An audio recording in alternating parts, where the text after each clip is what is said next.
Hi everybody, welcome back. It's great to have you back. I promised you more miracles and we'd keep them coming, and so we're keeping them coming. Today I'm joined by Ava, who's the next in line, and I'm going to let her tell her story here in a little bit. But basically, diagnosis that she came in with, was it December? When did we meet? We met in January. In January. I had surgery in November.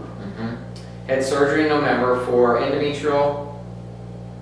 Cancer. It was. They were going to treat me for ovarian, but it's ovarian cancer. And metastatic disease, right? 3A, was it? Is that how they Yes, stated it? stage 3. Yes. So again, this is guys, as previous patients that we've seen. It's almost like Garnet and Diane's swan song, right? I mean, this is, Ava's the next one on the list, right? These are people with, female, genital tumors, whichever type, ovarian or uterine, that are spreading throughout their body. And so one of the ways that we follow these tumors was with tumor markers. And so the tumor marker we were following was the CA-125.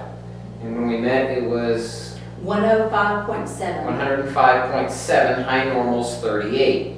And now, Ava, you get to tell your story. Okay. Well, when we started, I had surgery. They did a complete hysterectomy, and they took out a tumor about the size of a small apple. And then they told me I had about 50 more little tumors in there that were too small to remove.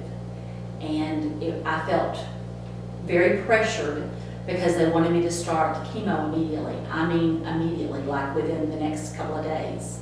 They didn't give me any time to think or come to terms with anything or anything. So I had everything scheduled to do surgery, to have the port put in, everything. And we'd been praying about it, my husband and I. And we went and saw where the chemo I would be treated. And I turned to him and I said, there's got to be another way. Can't do this. So we prayed and we prayed and we prayed. And we finally, the prayer that led us here was, we prayed one night that he would open the doors he wanted us to walk through and close the doors he didn't want us to come through.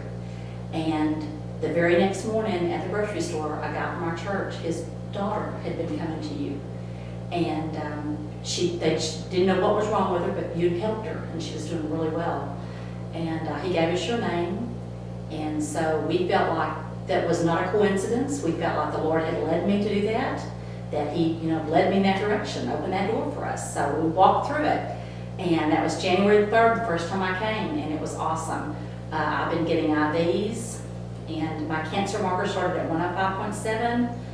In 2 months, it had come down to 79.1, and then now, as of yesterday, it was at 69.9, which is really good.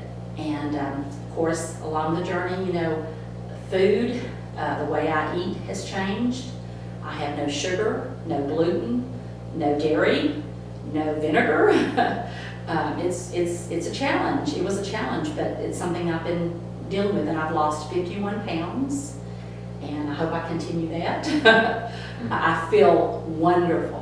I feel so healthy, healthier than I ever have before. Energy, I can't begin to tell you how much energy I have.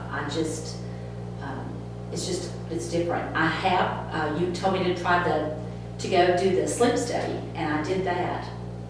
Well, the first thing that I did, first off, before I actually came to you, I went to the elders of the church. I forgot about that. The elders of the church, I don't know why. But I went there and had them, they prayed over me. They anointed me and they prayed over me. And I feel like that was the first step that for him to help me heal. Because I think the Lord is the reason this is all, No question. it's going so well. It's because of him. And I think that's, and like I couldn't do the chemo because our bodies are a temple into the Holy Spirit. And I felt like, why would I want to put poison into that? I didn't think that was something he would want me to do. To kill the good cells and the bad, along with the bad cells, and I couldn't do that anyway. But it's been a really good journey. I don't know what else to say. That's great. No, I think that's perfect, and thank you for sharing your testimony. two things that came up, with what Ava said. One is, it is a spiritual thing. It is a Christ-driven thing. And as I've said before, I'm a hole in a flute that the Christ breath moves through. Listen to this music. So my role is just nothing more than a channel. And the Holy Spirit is the energy that drives all these miracles. So that's one thing that I want to just sort of echo what she said.